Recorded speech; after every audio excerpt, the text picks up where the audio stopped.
Alright, so when I first started learning Godot, one of the most frustrating experiences was learning how to change between scenes. I've found that frustrating with Ursina as well, and I don't have a ton of experience with Unity or Unreal, so I can't say for those, but it just never seems to work the way that I want it to, or work at all.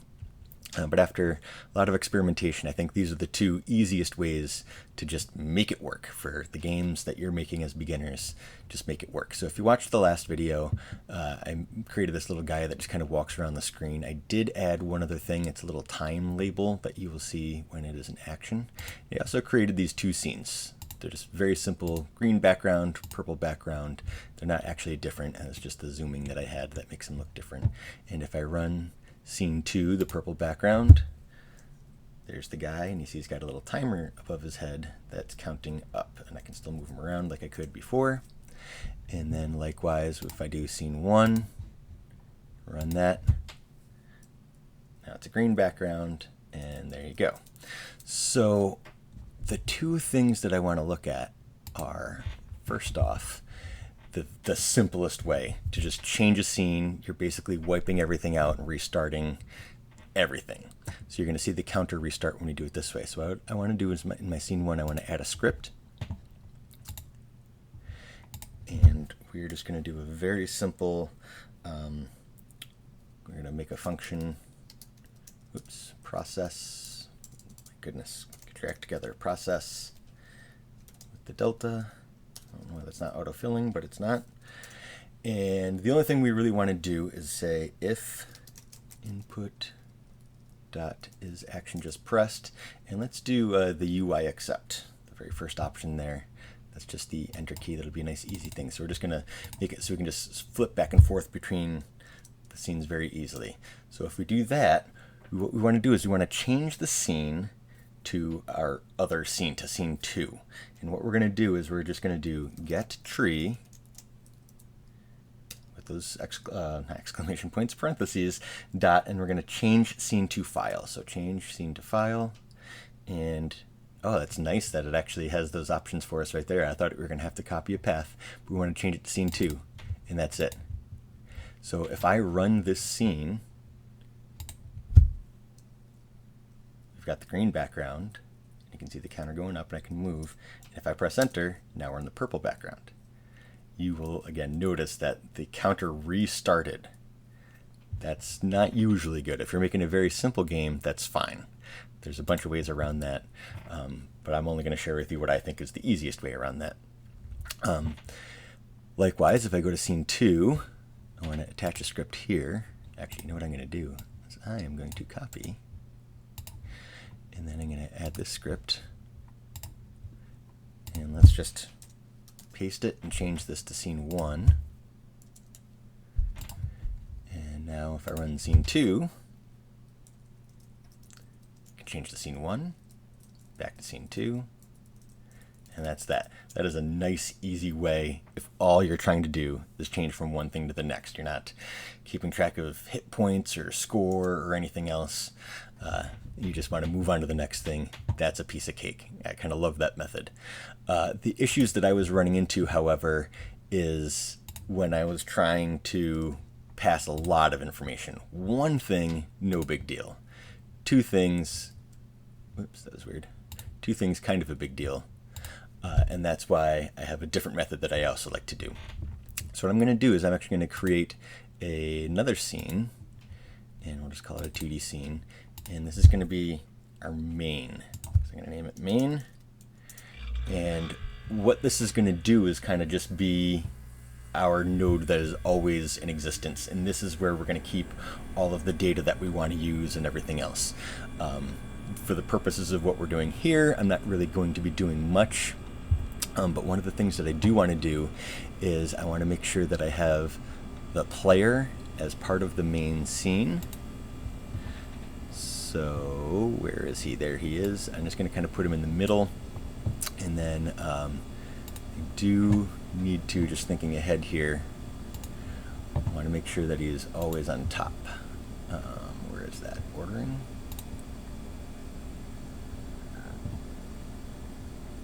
Oh, I know. Oh, top level. There we go. So that way you know, when we load the new scenes, it's going to show up behind him, not in front of him. I don't know, I'm assuming it's a him, but that's what happened. So all right, so back to scene 1. Now I actually want to remove the player, because otherwise we're going to have 2 instances of the player. So let's get him out of there on both of these. And scene, save scene. Okay. Oh, I have to save this too. Should have just done save all scenes, huh? Yeah, I wound up saving all 4 of them. Next time I'll do it right.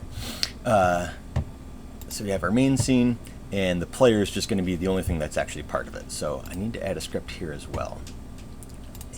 And here we go, create the script for the main. And here we're going to have a few important things. I'll go back and fix that other stuff later, but first we want to have our process delta. And right now I'm just going to put pass here. So we have a little bit of pre-work that we need to do. First off, I need to preload the scenes that I want to change back and forth between. So we're going to do const, I'm just going to call it scene 1 is equal to preload. Will it actually give me, is that going to be in parentheses? Let's find out. Oh, beautiful. Easier than I remember it being. Thought I was going to have to copy path again.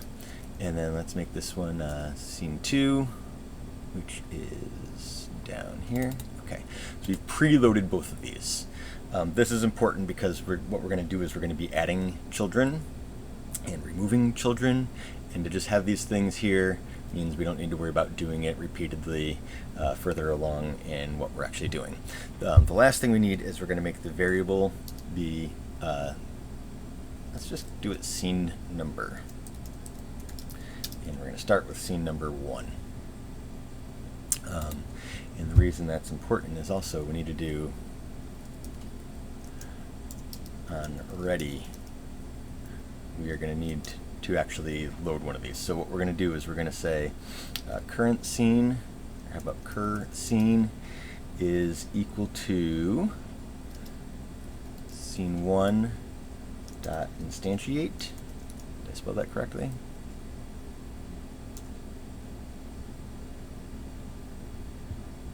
Instantiate, not defined in current scope.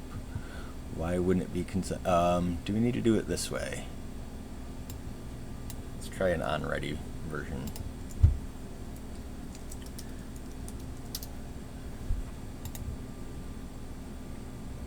Oh, I never made it a variable. That's what the problem is. Okay, func ready.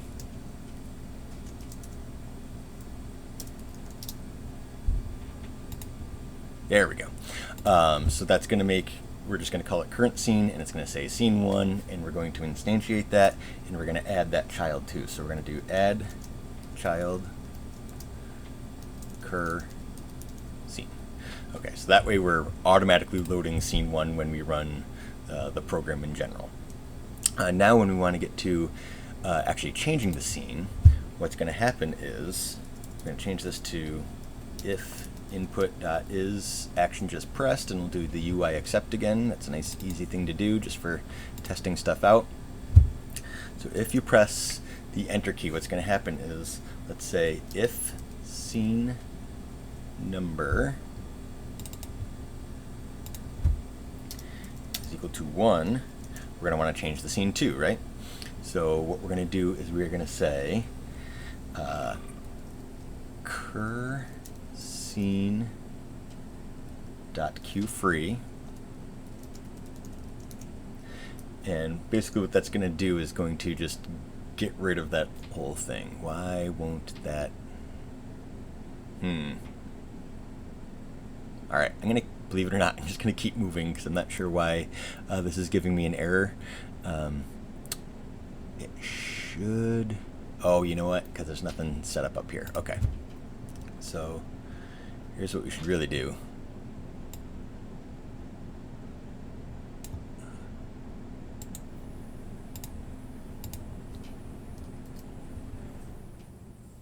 And then I don't need to put the var there. Now I have it instantiating twice I don't think that's going to give us a problem. If it is, we'll go back and fix it. Fortunately, the point of this video is not to make your code beautiful, it's to make it work. So let's see where we're at here. So if it's scene 1, we're going to free the current scene, and then we're going to remove it as a child. So remove child cur scene, and then we are going to add the new one. So the new scene is equal to, let's go scene 2 dot instantiate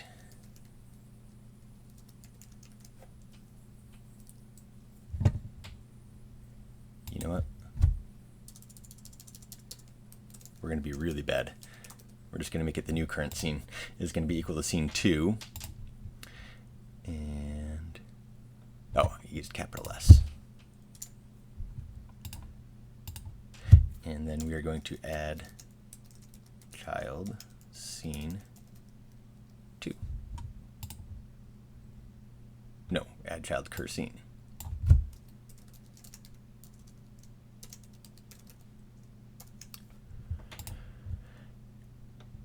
Okay, I think that's going to work. So now we're just going to copy paste and change some numbers around. So copy and paste. And now if it's scene 2, we want to change back to scene 1. So fortunately, all I need to do is change those 2 little things here. Okay, let's cross our fingers and hope that this actually works. So we got our game. Nope. Instantiate for the packed scene. Instantiate. Oh, that's lowercase I. I'm having an issue with case sensitivity today, huh? That means I need there as well.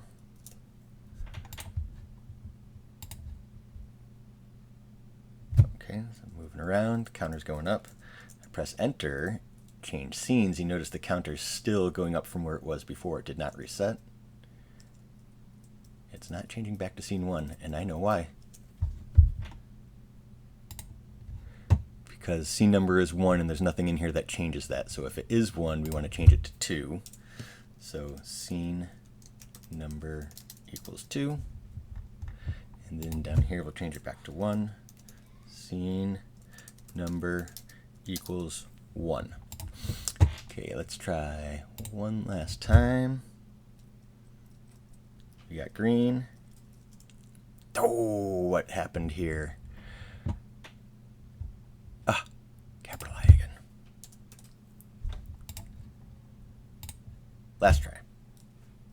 Feeling good about this one. Okay, 1, 2, 3. And now it's not changing scenes.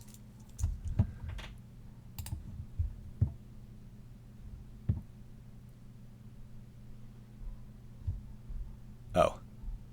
So here's where if versus elif comes into play. If scene is 1, it changes to scene 2, and then if scene 2, it changes it back to scene 1. So I need to change this to an elif.